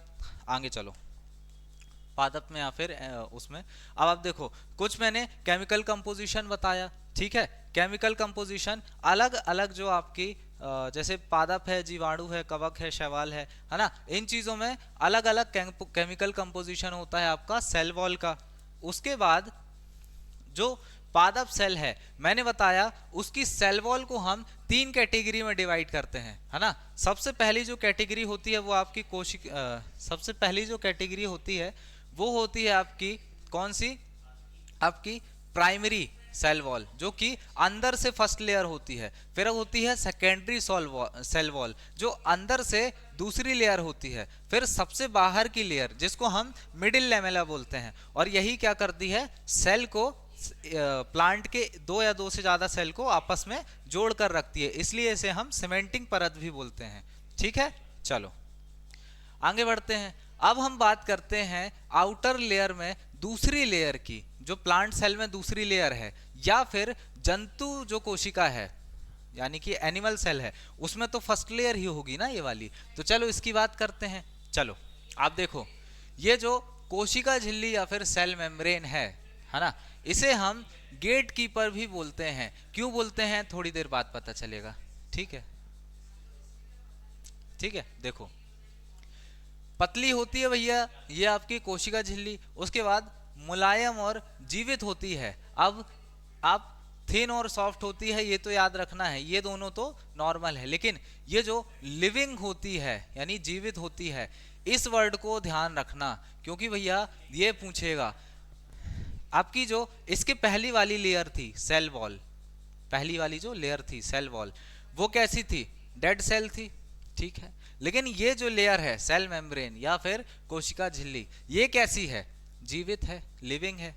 ठीक है, यहां से क्वेश्चन पूछेगा। अब ये होती कैसी है देखने में, देखो चयनात्मक पारगम्य होती है यानी सिलेक्टिवली परमिएबल होती है। अब ये चयनात्मक पारगम्य या सिलेक्टिवली परमिएबल क्या होता है, तो देखो ऐसी लेयर जो अपने अंदर से सिलेक्टिव चीजों को दूसरी ओर जाने दे, सिलेक्टिव चीजों को दूसरी ओर जाने दे, वो लेयर क्या कहलाती है आपकी, वो कहलाती है चयनात्मक पारगम्य या फिर सिलेक्टिवली परमिएबल। जैसे आप मॉल में जाते हो तो मॉल में क्या लगा होता है, एक डिवाइस लगा होता है, जो अगर आपके पास कुछ ऐसी चीजें हैं जैसे बम हो गया तो आपको अंदर नहीं जाने देगा, है ना। वो डिवाइस होता है जो देखता है कि क्या चीज सेफ है, अंदर ले जाने लायक है, और क्या चीज सेफ नहीं है। तो वैसे ही ये गेट कीपर होता है आपका कौन, आपका ये कोशिका झिल्ली या सेल मेम्ब्रेन, जो बताता है कि भैया कौन सी चीज सेल के अंदर जाएगी, कोशिका के अंदर जाएगी, और कौन सी चीज सेल के या कोशिका के अंदर नहीं जाएगी, है ना। तो इसलिए इसको चयनात्मक पारगम या सिलेक्टिव परमिएबल बोलते हैं। ठीक है, देखो यही लिखा है कि ये कुछ ही पदार्थों को अंदर बाहर जाने देती है ना, allow only specific substance to pass in और आउट। ठीक है, चलो अब आप देखो ये जो झिल्ली है, कोशिका झिल्ली है, ये किस केमिकल कंपोजिशन की बनी होती है, तो इनमें मेनली आप देखो 2 चीजें पाई जाएंगी। कौन कौन सी, पहला है आपका लिपिड, दूसरा है आपका प्रोटीन। अब इनका स्ट्रक्चर कैसा होता है देखने में आगे जानेंगे, है ना। पहला है आपका लिपिड, दूसरा है आपका प्रोटीन। और ये देखो आप, जो थिकनेस होती है सेल मेम्ब्रेन की यानी जो मोटाई होती है, लगभग 75 एंगस्ट्रॉम से 80 एंगस्ट्रॉम के बीच में होती है। समझ आया, चलो आगे बढ़ते हैं। अब आप देखो ये जो आपका सेल है ना, ये जो आपका सेल है, ये सेल मैंने जो आपका सेल मेम्ब्रेन है, सेल का सेल मेम्ब्रेन है, मैंने आपको बताया कि ये जो सेल मेम्ब्रेन है सिलेक्टिवली परमिएबल होता है, कुछ ही पदार्थों को अंदर बाहर जाने देता है। अब ये सब चीजें तो हो गई, अब उसके बारे में कुछ मॉडल दिए गए हैं। ये मॉडल किसके द्वारा दिए गए हैं, ये मॉडल दिए गए हैं आपके अलग अलग लोगों के द्वारा, बट सबसे जो मतलब सर्वमान्य जो मॉडल है जो हम मेन फॉलो करते हैं, ठीक है, ये क्वेश्चन सीपीओ में पूछा गया है इसलिए मैं बता रहा हूं। देखो संरचना है ना, इसको हम किस मॉडल के रूप में जानते हैं, तरल मोज़ेक मॉडल या फिर फ्लूइड मोज़ेक मॉडल। कब दिया गया भैया, सिंगर और निकोलसन नाम के साइंटिस्ट थे, 1972 में तरल मोज़ेक मॉडल या फिर फ्लूइड मोज़ेक मॉडल दिया गया था। इस मॉडल में उन्होंने क्या बताया कि भैया जो सेल मेम्ब्रेन होती है ना, ये आपके सामने दिख रही होगी, ये जो सेल मेम्ब्रेन है ना, इस सेल मेम्ब्रेन में ये दिखने में कैसी होती है कि ये पूरी बनी होती है आपके फास्फोलिपिड या फिर लिपिड से, ठीक है, और उसके बीच में ऐसे प्रोटीन स्ट्रक्चर फंसे रहते हैं, है ना, ऐसे छोटे छोटे प्रोटीन के स्ट्रक्चर फंसे होते हैं। तो ये जो प्रोटीन स्ट्रक्चर फंसे होते हैं ना, ये जो प्रोटीन स्ट्रक्चर फंसे होते हैं ना, ये असल में किस में फंसे होते हैं, इसी फास्फोलिपिड में। तो इस ये उन्होंने बताया। अब क्योंकि भैया उनको लिखना भी था तो ऐसा ही तो नहीं लिख देंगे, उन्होंने क्या बोला, एक सेंटेंस दिया। वो सेंटेंस दे के क्या बोला उन्होंने कि जो आपकी सेल मेम्ब्रेन है वो दिखने में कैसी होती है, फास्फोलिपिड के समुद्र में। इस फास्फोलिपिड का जो ये वाला पूरा स्ट्रक्चर था, इस फास्फो छोटा ये देखो ये जो पूरा स्ट्रक्चर था, इस फास्फोलिपिड को उन्होंने समुद्र नाम दिया, सी नाम दिया, और बोला कि फास्फोलिपिड के समुद्र में प्रोटीन रूपे बर्फीले द्वीप, यानी कि सी है आपका क्या भैया, फास्फोलिपिड का, और उसमें छोटे छोटे प्रोटीन के स्ट्रक्चर हैं जो तैरते हुए दिखते हैं। यही उन्होंने बताया कि भैया फास्फोलिपिड के समुद्र में प्रोटीन रूपे बर्फीले द्वीप आपको देखने को मिलते हैं। समझ आया? चलो आगे बढ़ते हैं। अब आप देखो जो आपका सेल मेम्ब्रेन या फिर कोशिका झिल्ली होती है, सेल मेम्ब्रेन या कोशिका झिल्ली होती है, उसके थ्रू जो सेल या कोशिका है वो खाना अपने अंदर लेती है, ठीक है, फूड का कंजप्शन करती है। अब ये जो खाने या फूड का कंजप्शन वो कर रही है ना, तो आप देखो वो मल्टी सेल्यूलर ऑर्गन में तो भैया जैसे हम हैं, हमारी बॉडी बहुत सारी सेल से बनी है, तो हम किस में आए, मल्टी सेल्यूलर ऑर्गन में। हम जब खाना खाएंगे तो मुंह से खाएंगे, पेट में पचेगा, फिर बॉडी की एक एक सेल में ब्लड के थ्रू छोटा छोटा पहुंचेगा। लेकिन जो सिंगल सेल्यूलर ऑर्गन होते हैं उनके पास तो एक कोशिकीय जीव, उनके पास तो खाने के लिए भैया मुंह ही नहीं होता, तो वो डायरेक्ट खाना खाएंगे। तो जैसे कि ये एग्जाम्पल है आपका अमीबा का, अमीबा का, ठीक है, ये जो आपका अमीबा होता है या फिर अमीबा होता है, ठीक, इंग्लिश हिंदी में भैया अलग अलग नाम है। ये जो होता है ना, ये सिंगल सेल्यूलर ऑर्गन होता है, ब्रैकेट में लिख रहा हूं मैं, एक कोशिकीय जीव होता है, एक कोशिकीय जीव होता है, यानी सिंगल सेल्यूलर होता है, ठीक है। ये जो एक कोशिकीय जीव या सिंगल सेल्यूलर ऑर्गन है, जब ये खाना खाता है तो ये तो क्या करता है, अगर ये अमीबा है तो इसको अगर कोई खाना देखने को मिला तो वो डायरेक्ट जाएगा, उसको ऐसे धीरे धीरे अंदर लेगा, फिर अंदर लेने के बाद क्या करेगा, खींच लेगा। अब ये उसके चारों ओर ऐसी झिल्ली टाइप की मेम्ब्रेन बना दिया। अब यहां से जो भोजन है, खाना है, वो तो भैया इसी सेल मेम्ब्रेन के से होकर जाएगी ना, सेल मेम्ब्रेन से होकर इस अमीबा के अंदर जाएगी।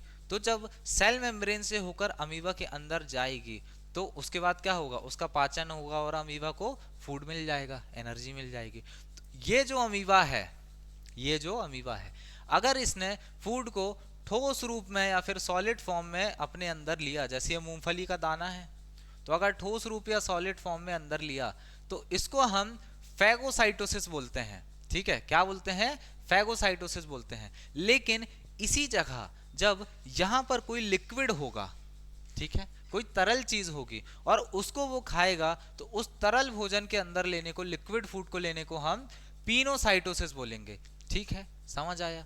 अब ये भोजन जो वो अपने अंदर लिया, फूड का कंजप्शन जो उसने किया, तो उसको हम ठोस में लिया तो फैगोसाइटोसिस बोले, लेकिन और तरल में हुआ तो पीनोसाइटोसिस बोले। लेकिन इन दोनों का सम्मिलित रूप जब वो अपने अंदर लेगा, या फिर ये तो हमने डिवाइड कर दिया, जो मेन है, जो वो फूड अपने अंदर ले रहा था, उस प्रक्रिया को, उस प्रोसेस को हमने क्या नाम दिया, उसको हम एंडोसाइटोसिस बोलते हैं, एंडोसाइटोसिस बोलते हैं, जिसमें वो क्या करेगा, भोजन को अंदर ग्रहण करेगा। अब उस भोजन को सॉलिड फॉर्म में लेगा तो ये बोल देंगे, और अगर लिक्विड फॉर्म में लेगा तो ये बोल देंगे। समझ आया? चलो ये हो गया भैया, आगे बढ़ते हैं। चलो अब आप देखो कि जो, जैसा कि मैंने बताया कि जो आपकी सेल मेम्ब्रेन होती है ना, कोशिका झिल्ली होती है, वो सिलेक्टिवली परमिएबल होती है। यानी सिलेक्टिवली परमिएबल यानी कुछ चीजों को ही आदान प्रदान करने मतलब करती है या फिर अंदर बाहर आने जाने देती है। ठीक है, तो वो जो लेयर है ना, उसमें किस प्रोसेस के थ्रू चीजें अंदर बाहर होती हैं उसी को बताया गया है। उसको हम नाम देते हैं, उसको हम नाम देते हैं, परिवहन कैसे होता है सेल मेम्ब्रेन में, उसको हम नाम देते हैं विसरण या फिर डिफ्यूजन। समझ में आया? तो अब ये विसरण या डिफ्यूजन होता क्या है आगे जानेंगे। अभी बस इतना देख लो कि उच्च सांद्रता यानी कि हाई कंसंट्रेशन से निम्न सांद्रता यानी कि लो कंसंट्रेशन की ओर चीजों का फ्लो, है ना, चीजों का फ्लो क्या कहलाता है आपका, डिफ्यूजन या फिर विसरण कहलाता है। ठीक है, इसके बारे में आगे थोड़ा सा डिटेल पढ़ना है अपन को।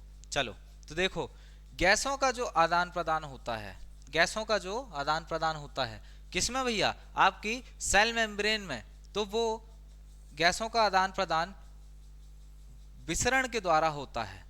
यानी विसरण यानी डिफ्यूजन के द्वारा होता है। ठीक, वही लिखा है इधर पे। अब ये विसरण या डिफ्यूजन होता क्या है, अब आपको ये तो समझ में आ गया कि जो सेल मेम्ब्रेन है, सेल मेम्ब्रेन में अगर गैसों का आदान प्रदान होगा कि O2 अंदर गई CO2 बाहर आई, या फिर CO2 अंदर गई O2 बाहर आई, जब ये चीजें होंगी, जब ये चीजें होंगी तो इस प्रोसेस को हमने क्या नाम दिया, इस प्रोसेस को ही हमने विसरण या डिफ्यूजन नाम दिया। अब आप बोलोगे सर ये होता कैसे है, तो भैया हमने सांस ली, हमारे फेफड़ों में ऑक्सीजन गई, उसके बाद वो वहां से ब्लड के थ्रू पूरी बॉडी में गई, और पूरी बॉडी में जाने के बाद हर एक सेल का छोटा छोटा पार्ट, आप पढ़ोगे सेल के अंदर सेल ऑर्गन होते हैं, जिसमें से एक होता है माइटोकॉन्ड्रिया। ऑक्सीजन का यूज करके और फूड का यूज करके यही माइटोकॉन्ड्रिया आपके लिए एटीपी के रूप में, एमिनो ट्राइफॉस्फेट के रूप में ऊर्जा बनाता है, और फिर उसका यूज पूरी बॉडी करती है। तो वो जो ऊर्जा बनाने के लिए ऑक्सीजन की आवश्यकता हुई, अब ऊर्जा बनाएगा, ऑक्सीजन का यूज होगा, तो CO2 तो बनेगी भैया बदले में, तो CO2 को बाहर निकालता है, तो वो एट द एंड CO2 कहाँ आती है, हमारे फेफड़ों में, और फिर बाहर निकल जाती है। समझ रहे हो? तो सोचो इतना फास्ट प्रोसेस है कि हमने सांस अंदर ली, ठीक है, O2 गया यहाँ पर और फिर गया सेल में, सेल में प्रोसेस हुई, प्रोसेस होने के बाद सेल से CO2 वापस आई, और वापस आने के बाद वापस हमने CO2 को निकाल दिया बाहर। इतना फास्ट प्रोसेस है, अब आप सोच सकते हो। तो इसी प्रोसेस को हमने क्या नाम दिया, विसरण नाम दिया, कि भैया जब सेल के अंदर उच्च सांद्रता से निम्न सांद्रता की ओर चीजों का प्रवाह होता है तो उसे हम विसरण नाम देते हैं। अब ये उच्च सांद्रता से निम्न सांद्रता की ओर प्रवाह क्या होता है, ये टेक्निकल वर्ड है, आगे जानते हैं इसके बारे में। आइए चलो, अच्छा एक चीज और नोट कर लेना कि ये जो विसरण है ना, जिसको हमने डिफ्यूजन बोला, उसमें आपका CO2 और O2 का परिवहन होता है ना, CO2 और O2 का क्या होता है, आपका ट्रांसपोर्ट होता है। आ जाओ, चलो देखो, एक होता है आपका परासरण यानी कि ऑस्मोसिस, है ना। अब इस परासरण या ऑस्मोसिस में क्या होगा, तो जैसे कि मैंने बताया कि अभी हम पढ़ के आए हैं विसरण या फिर डिफ्यूजन, जिसमें वाटर का हाई कंसंट्रेशन, जिसमें आपका O2 और CO2 का हाई कंसंट्रेशन से लो कंसंट्रेशन की ओर क्या होता है, ट्रांसपोर्ट या फिर परिवहन होता है। वैसे ही अगर वाटर ट्रांसपोर्ट होगा और ये वाटर ट्रांसपोर्ट यानी कि परिवहन हाई कंसंट्रेशन से लो कंसंट्रेशन की ओर होगा, तो उसे हम क्या नाम देंगे, उसे ही हम परासरण या फिर ऑस्मोसिस नाम देंगे। समझ आया? यही लिखा है भैया कि जल के जो अणु होते हैं, केमिस्ट्री का वर्ड है, मॉलिक्यूल जो होते हैं, वो आपके वर्णनात्मक पारगम्य झिल्ली, है ना, यानी सिलेक्टिवली परमिएबल मेम्ब्रेन, वही आपकी यहाँ पर कोशिका झिल्ली की ही बात हो रही है, सेल मेम्ब्रेन की ही बात हो रही है। उसके आर पार जब हाई कंसंट्रेशन यानी जहां पर जल की मात्रा ज्यादा होगी, वहां से लो कंसंट्रेशन की ओर, यानी जहां जल की मात्रा है, पानी की मात्रा कम है, उसकी ओर जब फ्लो होगा तो उसे ही हम क्या नाम देंगे, उसे ही हम ऑस्मोसिस या फिर परासरण नाम देंगे। समझ आया? तो अब आपको दो वर्ड क्लियर करना है कि उच्च सांद्रता जो होती है, हाई कंसंट्रेशन, उसका मतलब क्या है, और निम्न सांद्रता जो होती है उसका मतलब क्या है। तो देखो भैया, उच्च सांद्रता मतलब जहां पर जल की, या फिर पिछले स्लाइड की बात करें जब हम O2 CO2 और उसके बारे में पढ़ रहे थे, विसरण के बारे में पढ़ रहे थे, डिफ्यूजन के बारे में, तो वहां पर O2 CO2 थी जो हाई कंसंट्रेशन से लो कंसंट्रेशन जा रही थी। तो चीजों का उच्च सांद्रता से निम्न सांद्रता की ओर जाना, यानी जहां पर किसी चीज की क्वांटिटी ज्यादा है वहां से कम क्वांटिटी की ओर आना, वही क्या कहलाता है, हाई क्वांटिटी वाला एरिया कहला जाएगा उच्च सांद्रता, और लो क्वांटिटी वाला एरिया कहला जाएगा क्या, आपका निम्न सांद्रता। तो हाई कंसंट्रेशन और लो कंसंट्रेशन आई होप आपको समझ में आ गया होगा। ठीक है, चलो अब देखते हैं भैया ये जो ऑस्मोसिस या फिर परासरण होता है ना, इसका एक छोटा सा एग्जांपल है। यहां से क्वेश्चन आता है कि देखो ये जो परासरण होता है यानी कि ऑस्मोसिस होता है, इसके क्या इफेक्ट पड़ते हैं। ठीक, तो एक छोटा सा प्रयोग करते हैं।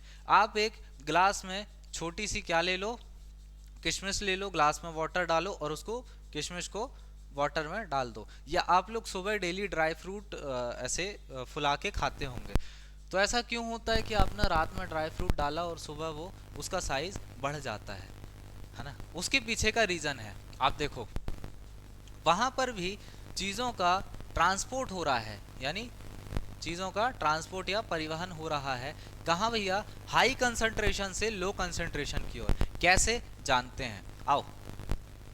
अगर आपकी ये किशमिश है, ठीक, सेल लिखा है, अभी हम एक एग्जांपल लेके चल रहे हैं। अगर आपकी किशमिश है, आपने पानी में डाला तो बाहर पानी की क्वांटिटी ज्यादा, तो वो क्या हो जाएगा, हाई कंसंट्रेशन, और अंदर पानी की क्वांटिटी कम, तो वो क्या हो जाएगा, लो कंसंट्रेशन। तो पानी हाई कंसंट्रेशन से लो कंसंट्रेशन की ओर, यानी बाहर से अंदर की ओर जाएगा, तो क्या होगा, कोशिका फूल जाएगी, या फिर जो किशमिश है आपकी वो फूल जाएगी।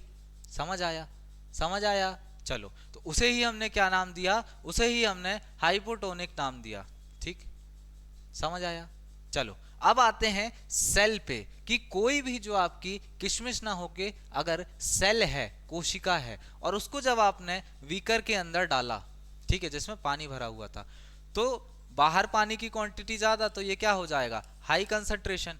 सेल के अंदर पानी की क्वांटिटी कम, तो ये क्या हो जाएगा, लो कंसंट्रेशन। तो पानी का हाई कंसंट्रेशन से लो कंसंट्रेशन की ओर, यानी उच्च सांद्रता से निम्न सांद्रता की ओर प्रवाह क्या कहलाता है, विसरण, ऑस्मोसिस या परासरण कहलाता है। तो अब आप देखो, जब हाई कंसंट्रेशन से वाटर अंदर की ओर जाएगा तो क्या होगा, कोशिका फूलने लगेगी। और ये जो कोशिका आपकी फूलने लगी, ये जो सेल आपकी कोशिका फूलने लगी, तो इसको हम क्या बोलेंगे, इसको हम हाइपोटोनिक या फिर अल्प परासरण दाबी बोलेंगे। समझ में आया? क्योंकि इस पे क्या हो रहा है, हाइपर प्रेशर पड़ रहा है सेल के अंदर, इसलिए इसको हाइपोटोनिक बोलेंगे। समझ आया? समझ आया? ऐसा कह सकते हैं। चलो आगे बढ़ते हैं। अब आप देखो, एक होता है आपका आइसोटोनिक या फिर समपरासरण दाबी, समपरासारी। इसमें क्या होता है कि जब सेल के अंदर जो कंसंट्रेशन है, सांद्रता है, वही कंसंट्रेशन या सांद्रता सेल के बाहर हो, है ना, वही कंसंट्रेशन सेल के बाहर या फिर इस लिक्विड में हो। आप ऐसा समझो कि यहां पर जितनी क्वांटिटी में पानी है उतनी ही क्वांटिटी में पानी अंदर हो, है ना। एक टाइम ऐसा आएगा भैया जब ये सेल फूलती रहेगी और दोनों हाई कंसंट्रेशन से लो कंसंट्रेशन की ओर जब प्रवाह होगा, उच्च सांद्रता से निम्न सांद्रता की ओर जब चीजें जाएंगी, तो एक टाइम ऐसा आएगा जब दोनों जगह चीजें बैलेंस हो जाएंगी। तो जब चीजें बैलेंस हो गई, उसको हमने, उसके बाद जो सेल है ना, सेल फूलना बंद कर देगी। अब ये सेल जब फूलना बंद कर दी तो उस सेल पर कोई भी परिवर्तन होना बंद हो गया, है ना, कोई भी उस पे इफेक्ट पड़ना या फिर साइज में चेंज होना बंद हो गया। तो जब ये चीज हुआ तो उसे ही हम क्या नाम देते हैं, आइसोटोनिक या समपरासारी नाम देते हैं। समझ आया? चलो अब आप देखो, हाइपरटोनिक या फिर अति परासरण दाबी, ठीक है, हाइपरटोनिक या फिर अति परासरण दाबी। अब ये क्या होता है कि जब कोशिका बहुत ज्यादा क्वांटिटी में फूल गई, है ना, अब क्या होगा, या फिर ऐसा समझो कि कोशिका के अंदर जल की क्वांटिटी ज्यादा हो गई, पानी की मात्रा ज्यादा हो गई, तो इधर पे जल के अंदर क्या बन जाएगा, हाई कंसंट्रेशन, और बाहर जल की क्वांटिटी कम हो गई, तो वो क्या हो जाएगा, लो कंसंट्रेशन। तो फिर से क्या होगा, लो हाई कंसंट्रेशन से लो कंसंट्रेशन, यानी बाहर की ओर जल का प्रवाह होगा, और उसके बाद जो कोशिका है ना, सेल है ना, वो पिचक जाएगी, ठीक है, यही पर लिखा है कि जो सेल या कोशिका है वो सिकुड़ जाएगी। क्यों, क्योंकि जल का जो प्रवाह है ना, जो वाटर फ्लो है वो हाई कंसंट्रेशन जो कि जल इसके अंदर था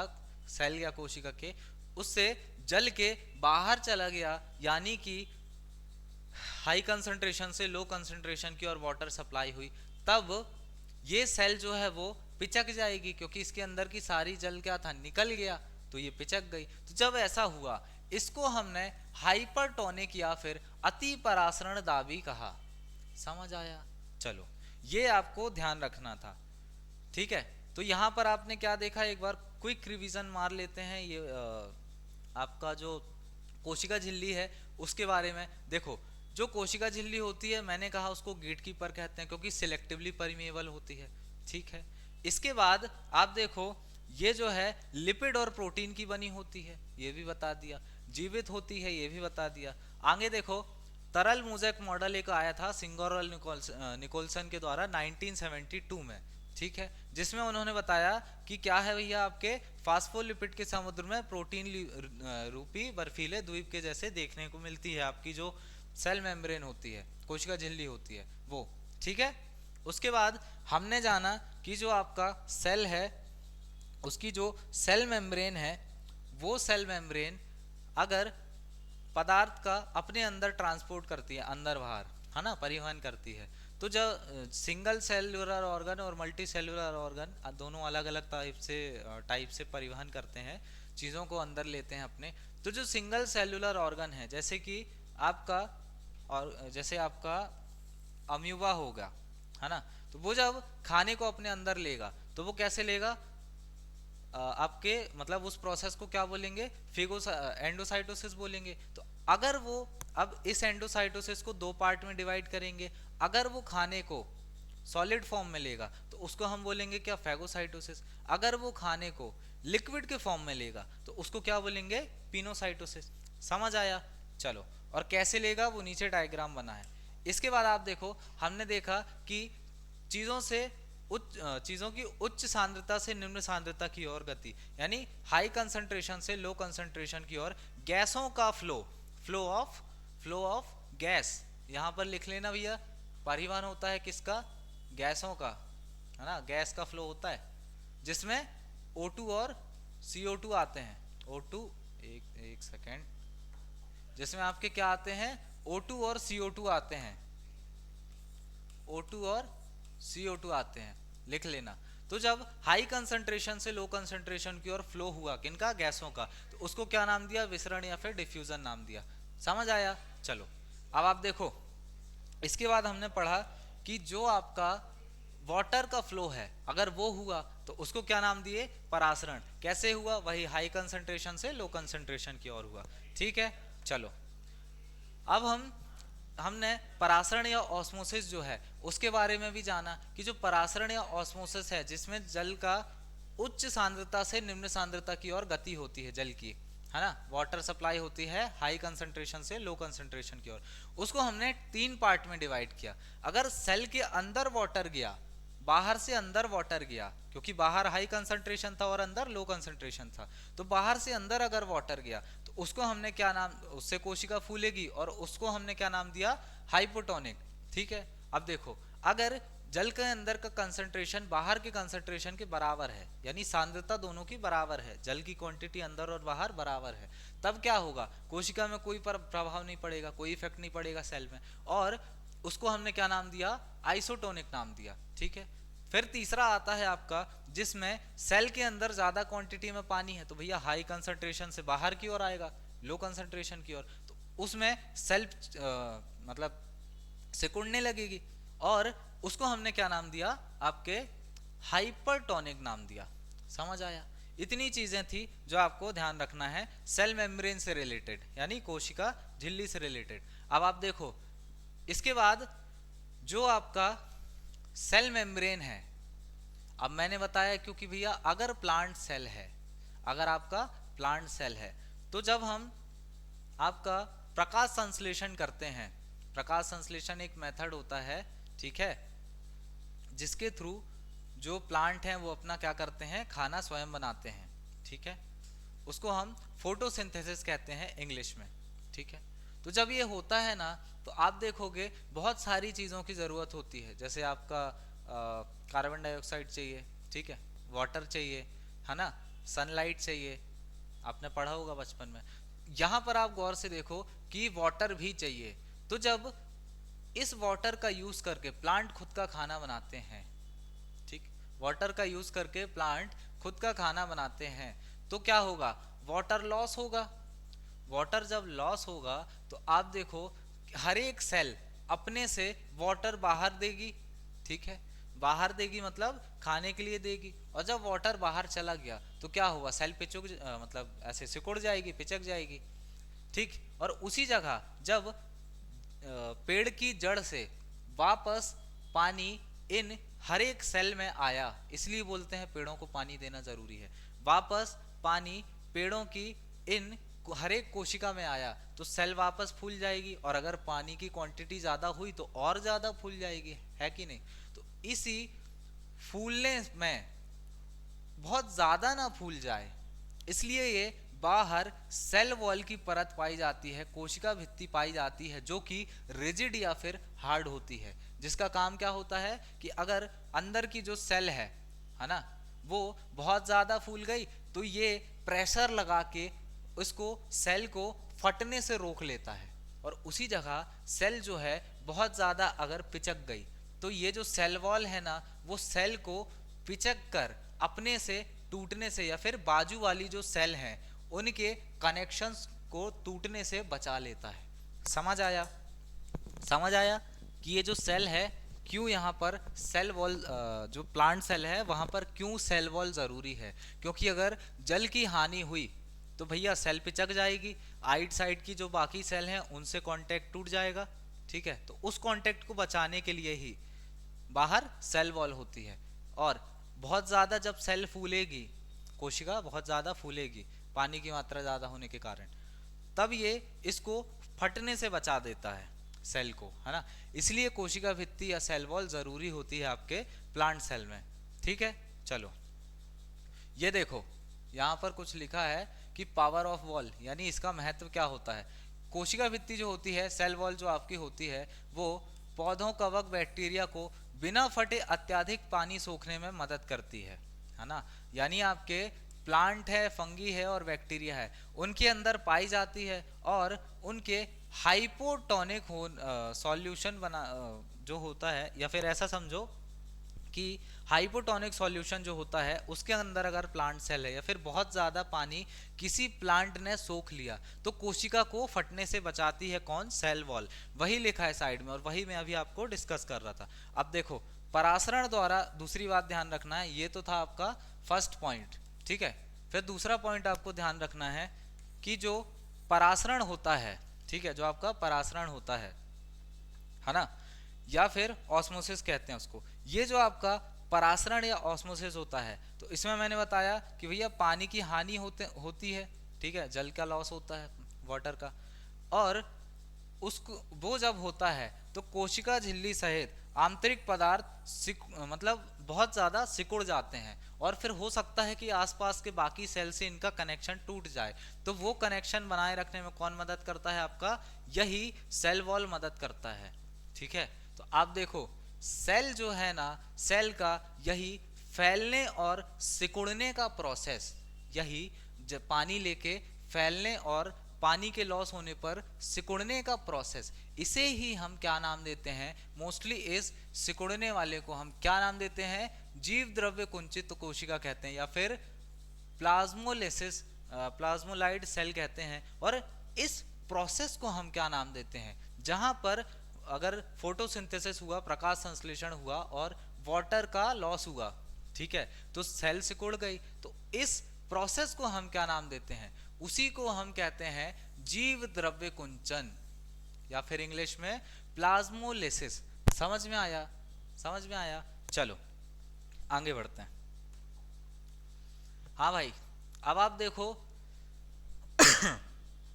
अब आप देखो, मैंने आपको अभी तक क्या बताया कि जो आपका सेल है, जो आपका सेल है ना, एक सेकेंड, हाँ देखो, अभी तक मैंने आपको क्या बताया कि ये अगर कोई आपका सेल है ना, और इस सेल में दो टाइप की कैटेगरी डिवाइड कर दी, एक था आपका प्लांट सेल और एक था आपका एनिमल सेल। तो अगर ये प्लांट सेल है तो इसके बाहर एक और लेयर होगी जिसको हमने क्या नाम दिया, सेल वॉल नाम दिया, ठीक। और उसी जगह अगर एनिमल सेल है तो केवल एक ही लेयर होगी, उसको क्या नाम दिया, सेल मेम्ब्रेन। ये सेल मेम्ब्रेन प्लांट सेल में भी अंदर की ओर होती है, ठीक है। फिर उसके बारे में हमने डिटेल्ड स्टडी करी, ठीक, एक एक को जाना कि सेल वॉल क्या होता है, middle lamella, primary layer, secondary layer, ये जाना। फिर सेल मेम्ब्रेन देखा और कैसे उसमें पदार्थ का ट्रांसफर होता है अंदर से बाहर की ओर, हाई कंसंट्रेशन, लो कंसंट्रेशन, ये चीजें जानी, ठीक। अब हम दूसरे स्ट्रक्चर में आ रहे हैं। यहां से आप देखो, मैंने आपको स्टार्टिंग में बताया था, मैंने आपको स्टार्टिंग में बताया था कि जो सेल होता है उसकी स्टडी हम मेनली 3 पार्ट में करेंगे। तो जो पहला पार्ट था जिसको हमने आउटर बाउंड्री देखी थी, आउटर बाउंड्री कहा था, वो हमारा कवर हो चुका है, जिसमें हमने सेल वॉल और सेल मेम्ब्रेन दोनों को जान लिया, ठीक है। अब हम जाएंगे अपने दूसरे वाले पॉइंट में, या फिर दूसरे वाले भाग में, जिसको हम क्या बोलते हैं, साइटोप्लाज्म या फिर कोशिका द्रव्य बोलते हैं, जिसमें हम अंदर की चीजों की स्टडी करते हैं, मतलब देखते हैं। चलो आगे बढ़ते हैं, इस दूसरे पार्ट को जानते हैं, है ना। चलो आ जाओ भाई वापस, कहाँ है, हाँ देखो, अब आप देखो, ये जो कोशिका द्रव्य और जीव द्रव्य है, साइटोप्लाज्म और प्रोटोप्लाज्म, इसके बारे में थोड़ा सा जान लेते हैं, है ना। तो आप थोड़ा सा इधर आना, देखो अगर ये कोई सेल है, अब ये सेल केवल बाहर की लेयर से अलग होती है, प्लांट सेल और एनिमल सेल में, अंदर सेम होती हैं। कुछ अंग हैं, इसके ऑर्गन्स हैं जो किसी में पाए जाएंगे, किसी में नहीं, वो हम सेपरेटली पढ़ लेंगे, है ना। अभी सारे ऑर्गन्स जानेंगे एक एक करके। अभी आप इतना देखो, ये जो सेल है आपकी, ठीक, सेल के अंदर मैंने बोला एक लिक्विड भरा होता है, ठीक, सेल के अंदर एक लिक्विड भरा होता है, और उसके बाद ये जो सेल है आपकी, इस सेल में कुछ ऑर्गेनल्स होते हैं, अंग होते हैं, ये जो अंग है सेपरेटली अपना काम करते हैं सेल या कोशिका के अंदर, है ना। और इसके बाद एक इसमें न्यूक्लियस भी होता है, ठीक, एक इसमें न्यूक्लियस भी होता है, ठीक है, जो सारे अंगों को बताता है कि भैया क्या काम करना है, जानेंगे आगे। अभी देखो, ये जो न्यूक्लियस है और ये जो सारे छोटे छोटे ऑर्गेनल्स हैं, है ना, ये अगर बिना किसी लिक्विड के अंदर रहते तो क्या होता भैया, सेल के सारे ऑर्गेनल्स आपस में टकराते और डैमेज हो जाते, है ना। आप ऐसा समझो, एक बोरी लो, बोरी के अंदर खूब सारे बर्तन भरो और उसको ऐसे ऐसे हिलाओ, आपको बहुत तेज आवाज आएगी और हो सकता है बर्तन डैमेज भी हो जाए। लेकिन उसी जगह आप जब एक गुब्बारा लेते हो, उसके अंदर पानी डालते हो और उसमें आप चॉकलेट्स डालते हो या फिर कोई भी चीज डालते हो और उसको हिलाते हो, तो क्योंकि उसमें लिक्विड प्रेजेंट है ना, गुब्बारे के अंदर, तो क्या होगा, चीजें आपस में टकराएंगी नहीं और डैमेज नहीं होंगी।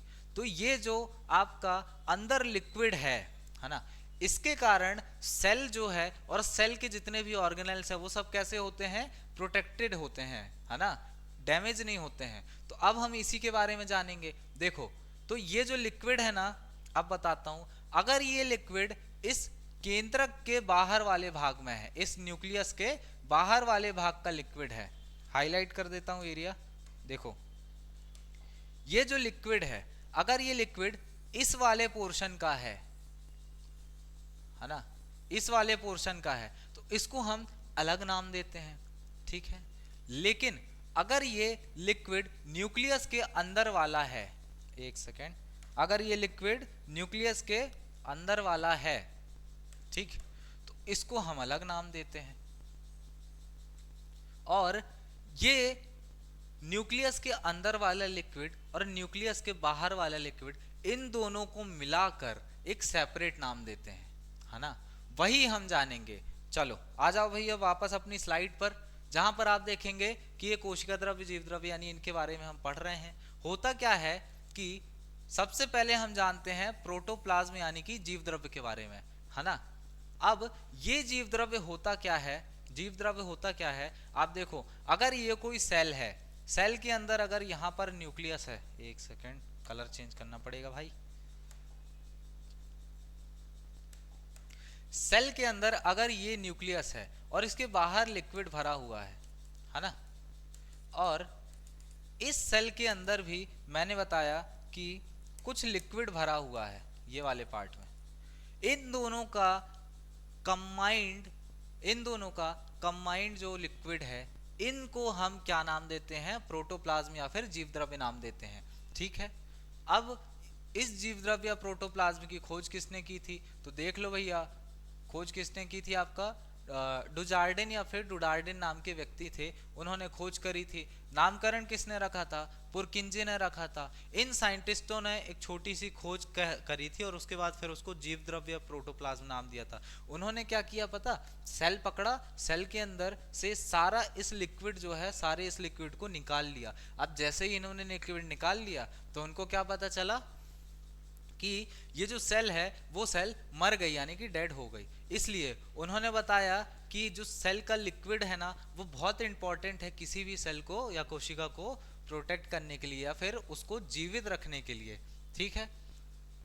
तो उन्होंने ये काम किया था। अब उन्होंने एक चीज और दी कि भैया कार्बनिक और अकार्बनिक जो यौगिक होता है, इसके अंदर जो आपके ये जो लिक्विड है, ये मोस्टली किन चीजों से बना होता है, आपका इनऑर्गेनिक और ऑर्गेनिक कंपाउंड के रेशियो से बना होता है। और वो रेशियो कितना होता है, 81:19 का होता है। यानी 80 अकार्बनिक पदार्थ जो है, इनऑर्गेनिक का जो है वो पाए जाएंगे 81%, ऐसा समझ लो। और जो कार्बनिक या ऑर्गेनिक हैं वो पाए जाएंगे कितना, 19%, ठीक है। ये रेशियो आपको ध्यान रखना है। इसके बाद एक पॉइंट और ध्यान रखना है आपको कि जो आपका प्रोटोप्लाज्म या जीव द्रव्य होता है, यानी ये बाहर के लिक्विड वाला स्ट्रक्चर प्लस अंदर के लिक्विड वाला स्ट्रक्चर, क्यों मैं सेपरेट कर रहा हूं दोनों को आगे बताऊंगा। अभी देखो, बाहर प्लस अंदर के लिक्विड वाला स्ट्रक्चर, इसमें आप देखोगे 80% वाटर या फिर जल होता है ना। ये भी फैक्ट आपको ध्यान में रखना है। अब आगे बढ़ते हैं। देखो, जब इन दोनों के स्ट्रक्चर को हमने मतलब एक समझ के पढ़ा, तो उसको हमने क्या नाम दिया, उसको हमने प्रोटोप्लाज्म या फिर जीव द्रव्य नाम दिया, ठीक है।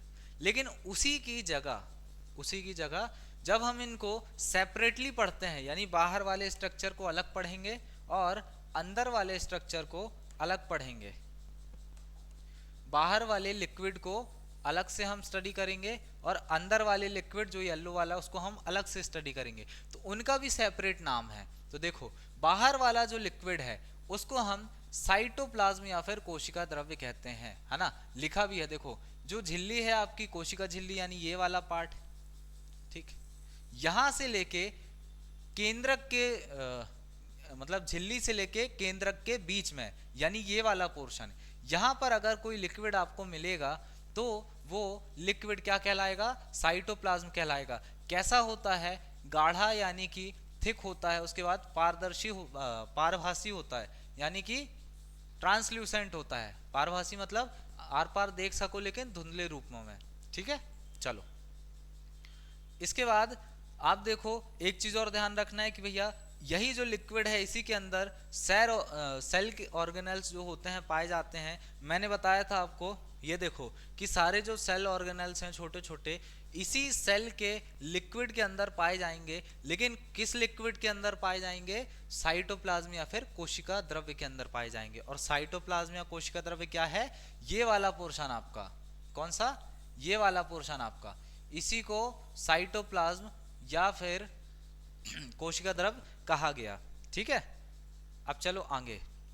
यहां पर एक छोटा सा पॉइंट और ऐड कर लेना है अपन को, अगली स्लाइड में लिखवा देता हूं, जिसको हम न्यूक्लियो प्लाज्म बोलते हैं, है ना, न्यूक्लियोप्लाज्म या फिर केंद्रक द्रव्य बोलते हैं। अब आप नाम से समझ गए होंगे न्यूक्लियोप्लाज्म या फिर केंद्रक द्रव्य क्या है ना। देखो, हमने बाहर वाले लिक्विड को तो सेपरेटली पढ़ लिया कि भैया इसको हमने नाम क्या दे दिया, साइटोप्लाज्म या फिर कोशिका द्रव्य नाम दे दिया। ठीक है, लेकिन अब इस अंदर वाले सेपरेट लिक्विड को हम क्या नाम देंगे, उसे ही हम कहते हैं न्यूक्लियोप्लाज्म या फिर कोशिका द्रव्य। तो कहां पाया जाएगा भैया ये, केंद्रक या फिर न्यूक्लियस में। कहां पाया जाएगा, केंद्रक या फिर न्यूक्लियस में। ठीक है, न्यूक्लियस में लिख लेना आप लोग। चलो, ये समझ में आ गया। ठीक है भाई, आ गया, अच्छी बात है। तो आप देखो, हमने क्या पढ़ा, लिक्विड के बारे में पढ़ा। एक बार खटाक से मतलब थोड़ा स्पीड में रिवीजन कर लेते हैं। देखो, हमने क्या पढ़ा, कोशिका द्रव्य और जीव द्रव्य के बारे में पढ़ा, यानी प्रोटोप्लाज्म और साइटोप्लाज्म के बारे में, और न्यूक्लियोप्लाज्म के बारे में भी हमने पढ़ा। ठीक है, और क्या पढ़ा, न्यूक्लियोप्लाज्म के बारे में पढ़ा। ठीक, जो आपका प्रोटोप्लाज्म था, क्या था, अंदर पूरा लिक्विड वाला पार्ट था, अब उसमें दोनों मिल जाएंगे, दोनों के लिक्विड पार्ट मिल जाएंगे। उसके बाद साइटोप्लाज्म या फिर कोशिका द्रव्य था, उसमें केवल ये वाला पार्ट आया। ठीक है, कौन सा, केंद्रक और इसके बीच वाला, कोशिका झिल्ली के बीच वाला, जो एंड वाला है न्यूक्लियोप्लाज्म या फिर केंद्रक द्रव्य, उसमें कौन सा आया, ये बीच वाला पार्ट आया, केंद्रक के अंदर वाला पार्ट आया। समझ आया, 3 भागों में ऐसा डिवाइड किया। चलो आ जाओ वापस, ये देखो, तो आज हमने क्या क्या पढ़ा, एक थोड़ा सा देख लेते हैं। देखो, इस स्लाइड में हमने जाना कि जो आपकी कोशिका होती है, सेल होती है, सेल के मेन 3 पार्ट होते हैं जिनके हम स्टडी करते हैं। तो पहला पार्ट हमने देखा, पहले पार्ट में आपने देखा कि सेल की आउटर लेयर होती है, जिसकी हमने 2 पार्ट पढ़े, सेल वॉल और सेल मेम्ब्रेन, यानी कोशिका झिल्ली और फिर कोशिका भित्ति। फिर दूसरा पार्ट आता है जिसमें आप अभी साइटोप्लाज्म पढ़ चुके हैं। तो ये जो साइटोप्लाज्म है, कोशिका द्रव्य है, एक सेकेंड, साइटोप्लाज्म या कोशिका द्रव्य है ना। इसके अलावा आपने कुछ बातें और जानी कि साइटोप्लाज्म तो भैया इधर होता है, फिर आपका न्यूक्लियोप्लाज्म इधर होता है, अंदर केंद्रक के अंदर वाले स्ट्रक्चर में, न्यूक्लियस में, और दोनों के कंबाइंड फॉर्म को हम क्या बोलते हैं, आपका प्रोटोप्लाज्म या फिर जीव द्रव्य बोलते हैं। समझ आया।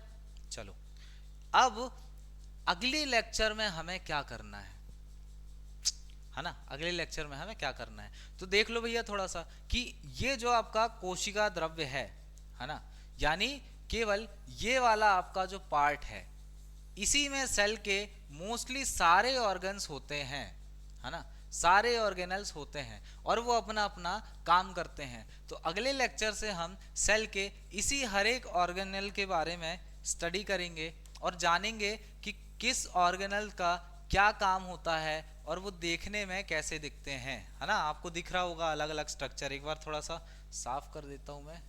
देखो, अब आपको दिख रहा होगा कि भैया सेल में जो है लिक्विड के अलावा बहुत सारे क्या दिख रहे होंगे, स्ट्रक्चर देखने को मिल रहे होंगे। जैसे ये एक स्ट्रक्चर है आपका, ये एक स्ट्रक्चर है, उसके बाद ये केंद्रक है न्यूक्लियस, उसके आसपास ये एक स्ट्रक्चर दिख रहा होगा, है ना। ये सारे क्या हैं, ये सारे ऑर्गेनल्स ही हैं। इन्हीं ऑर्गेनल्स को हम अगले लेक्चर में कवर करेंगे, है ना। चलो, तो भैया ये था आज के लेक्चर में। हम मिलते हैं अगले लेक्चर में, तब तक के लिए जय हिंद एंड गुड बाय।